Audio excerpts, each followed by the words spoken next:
Okay. This presentation will go over the ending section of the paper. The discussion can be long, but the remaining sections are generally short, which is why I'm presenting them together.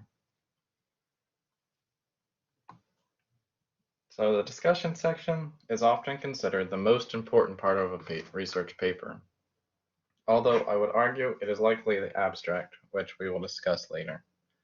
It is considered important because it most effectively demonstrates your ability to think critically about an issue, to develop creative solutions to problems based on the findings, and to formulate a deeper, more profound understanding of the research problem you are studying. The discussion section is where you explore the underlying meaning of your research, its possible implications in other areas of study, and the possible improvements that can be made in order to further develop the concerns of your research. This part of the paper is not strictly governed by objective reporting of information, but rather it is where you can engage in creative thinking about issues through evidence-based interpretation of findings. This is where you infuse your results with meaning. Some discussion rules. Do not be verbose or repetitive. Be concise and make your points clearly. Avoid using jargon. Follow a logical stream of thought. Refer back to other research as needed to make your point. If needed, use subheadings to help organize your presentation or to group your interpretations into themes. If we go back to refer back to other research as needed to make your point, that one is very important because you need to show how your discussion or implications fit back with the extant literature. So it's kind of like you're pulling back from your literature review to say that this person found this and I found this and this is how this goes together. So you really want to synthesize how your research fits back into the um, extant literature. It's a very important part of the discussion. So, discussion content. Explanation of results. Comment on whether or not the results were expected and present explanations for the results. Go into greater depth when explaining findings that were unexpected or especially profound. If appropriate, note any unusual or unanticipated patterns or trends that emerged from your results and explain their meaning. References to previous research. Compare your results with the findings from other studies, or use the studies to support a claim. This can include revisiting key sources already cited in your literature review section, or save them to cite later in the discussion section if they are more important to compare with your results than being part of the general research you cited to provide context and background information. Deduction, a claim for how the results can be applied more generally, for example, describing lessons learned, proposing recommendations that can help improve a situation, or recommending best practices. Hypothesis, were your hypotheses founded? Why or why not? What are the implications of that? This section is where you discuss what you think happened and how it relates. Keep the following sequential points in mind as you organize and write the discussion section of your paper. Think of your discussion as an inverted pyramid. Organize the discussion from the general to the specific. Use the same key terms, mode of narration, and verb tense that you used when describing the research problem in the introduction. Begin by briefly restating the research problem you are investigating and answer all of the research questions underpinning the problem that you posed in the introduction. Describe the patterns, principles, and relationships shown by each major findings and place them in proper perspective. The sequencing of providing this information is important. First, state the answer, then the relevant results, then cite the works of others. If appropriate, refer the reader to a figure or table to help enhance the interpretation of the data. The order of interpreting each major finding should be in the same order as they were described in your results section. A good discussion section includes analysis of any unexpected findings. This paragraph should begin with a description of the unexpected finding, followed by a brief interpretation as to why you believe it appeared and, if necessary, its possible significance in relation to the overall study. If more than one unexpected finding emerged during the study, describe each of them in the order they appeared as you gathered the data. The objectives of your discussion section should include the following. Reiterate the research problem and state the major findings. Briefly reiterate for your readers the research problem or problems you are investigating and the methods you used to investigate them, then move quickly to describe the major findings of the study. You should write a direct, declarative, and succinct proclamation of the study results. Second, explain the meaning of the findings and why they are important. No one has thought as long and hard about your study as you have. Systematically explain the meaning of the findings and why you believe they are important. After reading the discussion section, you want the reader to think about the results. You don't want to force the reader to go through the paper multiple times to figure out what it all means. Begin this part of the section by repeating what you consider to be most important finding first. Relate the findings to similar studies. No study is so novel or possesses such a restricted focus that it has absolutely no relation to other previously published research. The discussion section should relate your study findings to those of other studies, particularly if questions raised by previous studies served as the motivation for your study. The findings of other studies support your findings, which strengthens the importance of your study results, or they point out how your study differs from other similar studies. Consider alternative explanations of the findings. It is important to remember that the purpose of research is to discover and not to prove. When writing the discussion section, you should carefully consider all possible explanations for the study results, rather than just those that fit your prior assumption or biases. Besides the literature review section, a number of references to sources in your research paper are usually found in the discussion section. A few historical references may be helpful for perspective, but most of the references should be relatively recent and included to aid in the interpretation of your research, or of your results, and or linked to similar studies.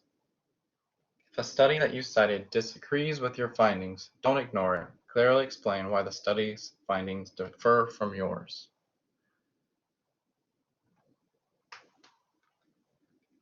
Do restate your results. Should you need to remind the reader of the finding to be discussed, use bridge sentences that relate the results to the interpretation. Do not introduce new results in the discussion. Be wary of making or mistaking the reiteration of a specific finding for an interpretation. Contributions. This is the section where you need to present the importance of your study and how it may be able to contribute to and or fill existing gaps in the field. Linking your findings to the literature, then to theory, then to practice, is an important part of the research paper. This section should be a concise summary of the principal implications of the findings regardless of statistical significance. Give a brief explanation about why you believe the findings and conclusions of your study are important and how they support broader knowledge or understanding of the research problem. This section will be followed by the limitations and any recommendations for further research. Let's look at the types of contributions you may find in your study. You may not have contributions to all of these areas, but you must at least address one type, although addressing all of them is certainly possible. If you drew upon a theory or previously established model when creating your hypotheses or research question, then you have likely made a contribution to theory. Did you apply the theory in a new way? Did you find something not found with this theory before? Does that prove or disprove a section of the theory? Can you now extend the theory in a new way? If you used a theory or model from previous research, it is important to identify now how you have extended the depth or breadth of that theory and address that here. Also, for the top rated journals, generally they're more interested in theoretical contribution than the other types of contributions. Generally, they want you to have all the contributions that we're going to talk about, but theoretical contribution is generally the most important for high-level publishing. Next, practical implications. Likely your findings are applicable to someone in some setting. Consider who your findings impact, and you will find your practical implications in that area. It may impact many people in many settings or not. It is okay to take a small leap here to connect your research back to a specific setting or job. Ask yourself who would benefit from reading your study and what setting would benefit from implementing your findings. This will lead you to the practical implications of your paper.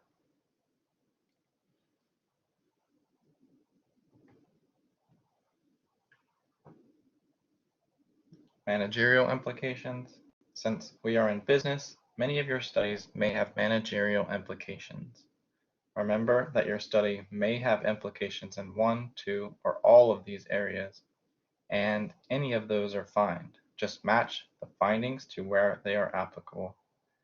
If your findings can be applied to management of any setting, then you would have managerial implications. The implications section of the paper is usually only one paragraph for each type of implication present in your study. Before concluding the discussion, you will need to identify potential limitations and weaknesses and make suggestions for future research from them. It is fine if these sections are combined, as they often lead well from one to the other. Comment on their relative importance in relation to your overall interpretation of the results, and if necessary, note how they may affect the validity of the findings. Avoid using an apologetic tone, but be honest and self-critical.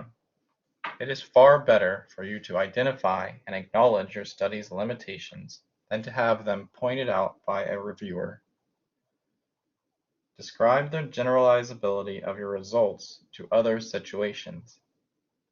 If applicable to the method chosen, then describe in detail problems you encountered and the method you used to gather information. Note any unanswered questions or issues your study did not address. Then you will make suggestions for further research, although your study may offer important insights about the research problem. Other questions related to the problem likely remain unanswered. Moreover, some unanswered questions may have become more focused because of your study. Do not offer recommendations which could have been easily addressed within the study because if they can be, they should be added to your study. This would demonstrate to the reader you have inadequately examined and interpreted the data.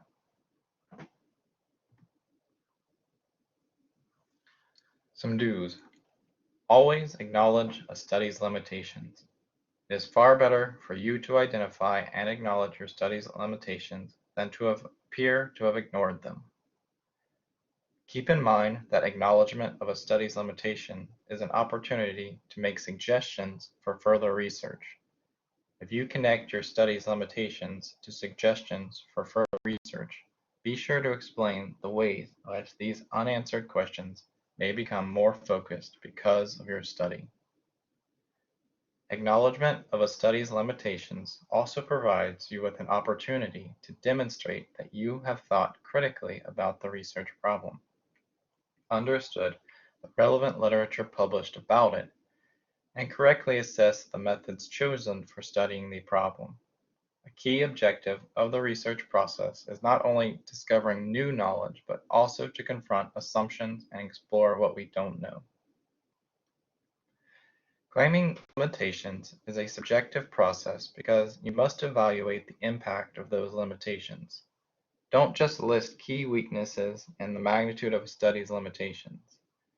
To do so diminishes the validity of your research because it leaves the reader wondering whether or in what ways limitations in your study may have impacted the findings and conclusions.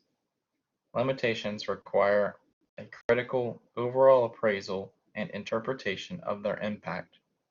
You should answer the question, do these problems with errors, methods, validity, etc. eventually matter, and if so, to what extent?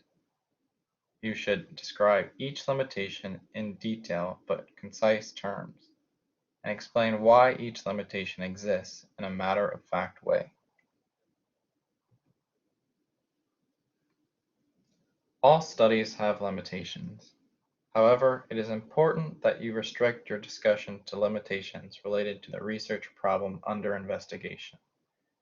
For example, if a meta-analysis of existing literature is not a stated purpose of your research, it should not be discussed as a limitation. Do not apologize for not addressing issues that you did not promise to investigate in your paper. Here are examples of limitations you may need to describe and to discuss how they possibly impacted your findings. Descriptions of limitations should be stated in the past tense. Possible methodological limitations of sample size. The number of the units of analysis you use in your study is dictated by the type of research problem you are investigating. Note that if your sample size is too small, it will be difficult to find significant relationships from the data, as statistical tests normally require a larger sample size to ensure a representative distribution of the population and to be considered representative of groups of people to whom results will be generalized or transferred. Lack of available or reliable data. A lack of data or of reliable data will likely require you to limit the scope of your analysis, the size of your sample, or it can be a significant obstacle in finding a trend and a meaningful relationship. You need to not only describe these limitations, but to offer reasons why you believe data is missing or is unreliable. However, don't just throw up your hands in frustration. Use this as an opportunity to describe the need for future research. A lack of prior research studies on the topic. Citing prior research studies forms the basis of your literature review and helps lay a foundation for understanding the research problem you are investigating. Depending on the currency or scope of your research topic, there may be little, if any, prior research on your topic. This limitation can serve as an important opportunity to describe the need for future research. The method used to collect the data.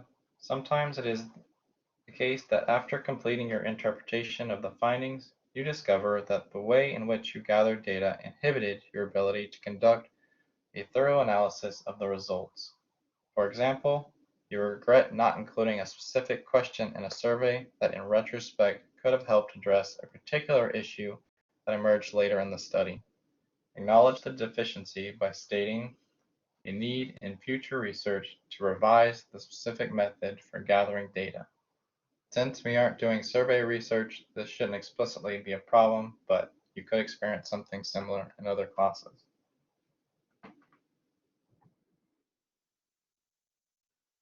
Researcher limitations. Possible limitations of the researcher.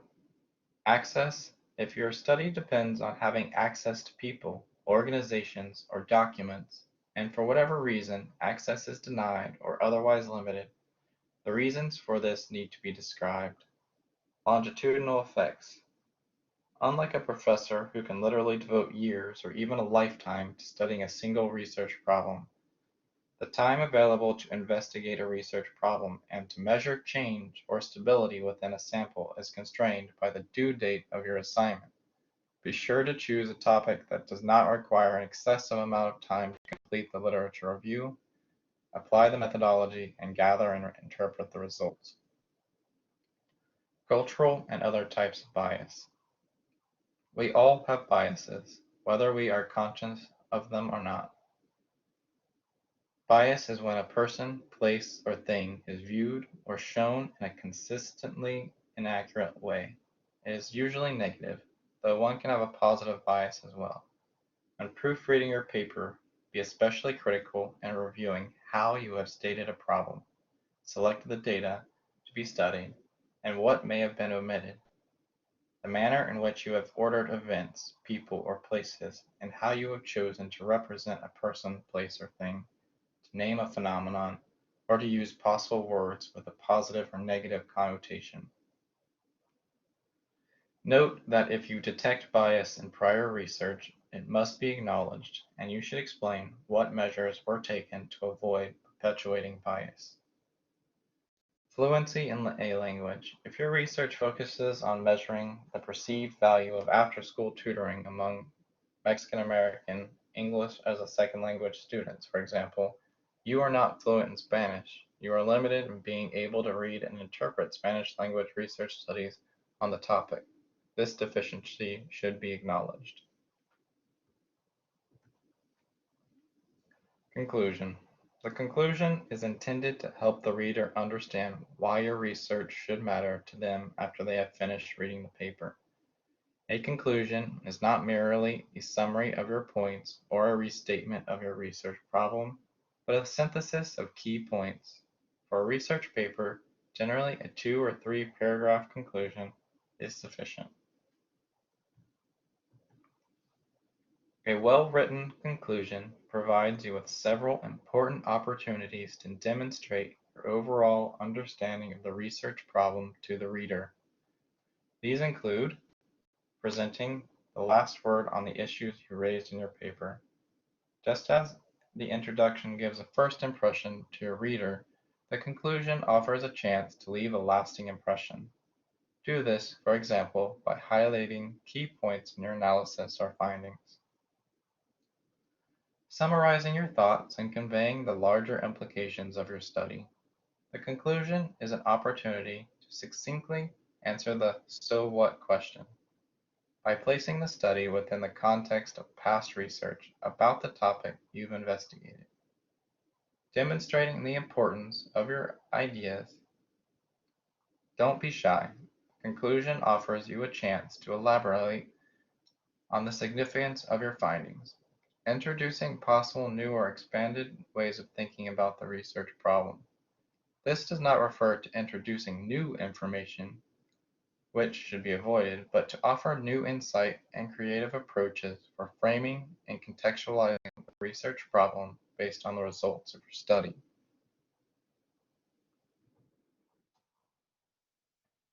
Some rules to follow.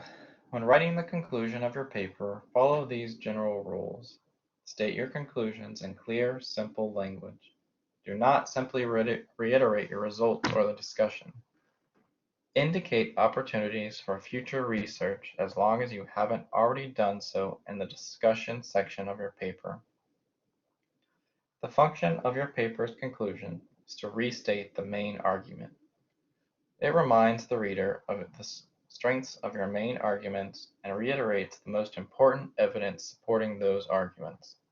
Make sure that your conclusion is not simply a repetitive summary of the findings, because this reduces the impact of the arguments you have developed in your essay.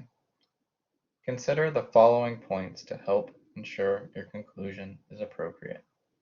If the argument or point of your paper is complex, you may need to summarize the argument for your reader.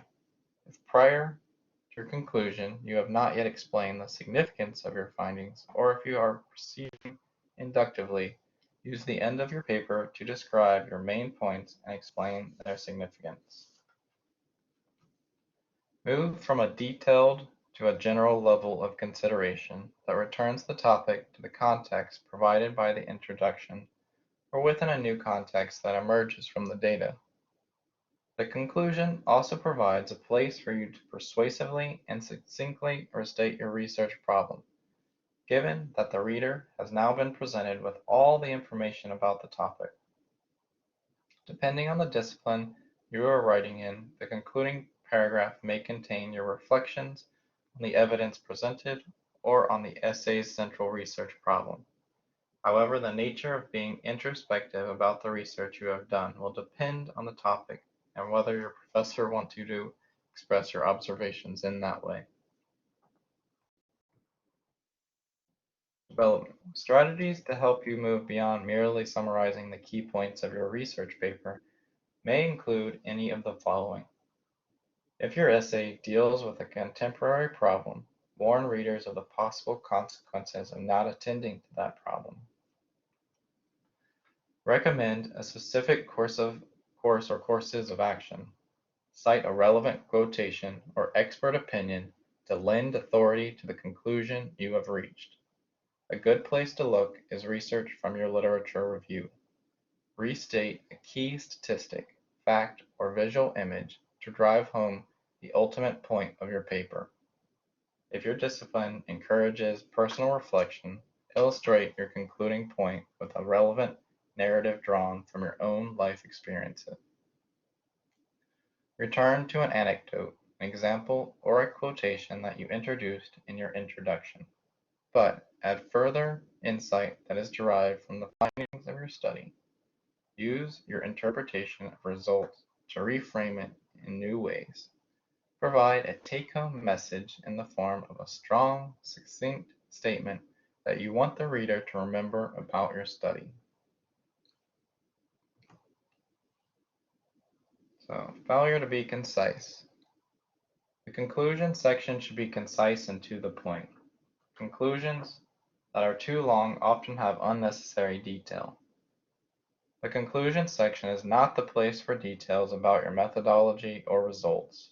Although you should give a summary of what was learned from your research, this summary should be relatively brief, since the emphasis in the conclusion is on the implications, evaluations, insights, etc. that you make.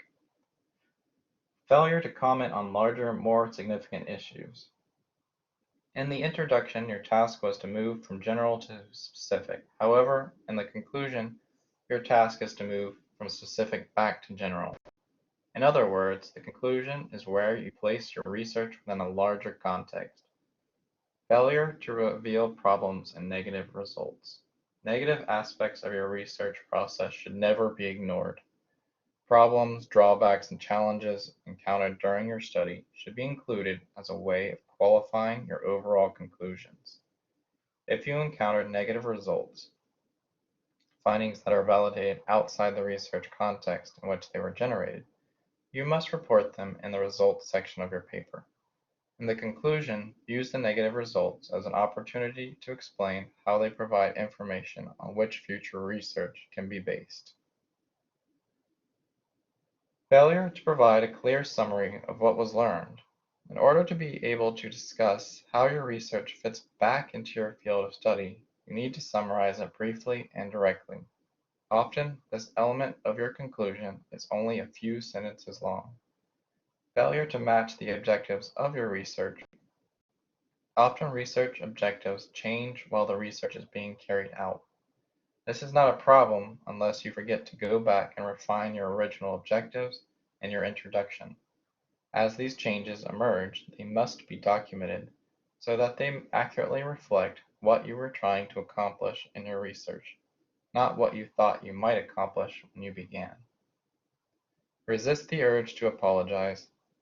If you've immersed yourself in studying the research problem, you now know a good deal about it, perhaps even more than your professor. Nevertheless, by the time you have finished writing, you may be having some doubts about what you have produced. Repress those doubts. Don't undermine your authority by saying something like, "This is just one approach to examining this problem. There may be other, much better approaches." The abstract. An abstract summarizes the major aspects of the entire paper in a prescribed sequence that includes the overall purpose of the study and the research problems you investigated, the basic design of the study, the major findings or trends found as a result of your analysis, and a brief summary of your interpretations and conclusions.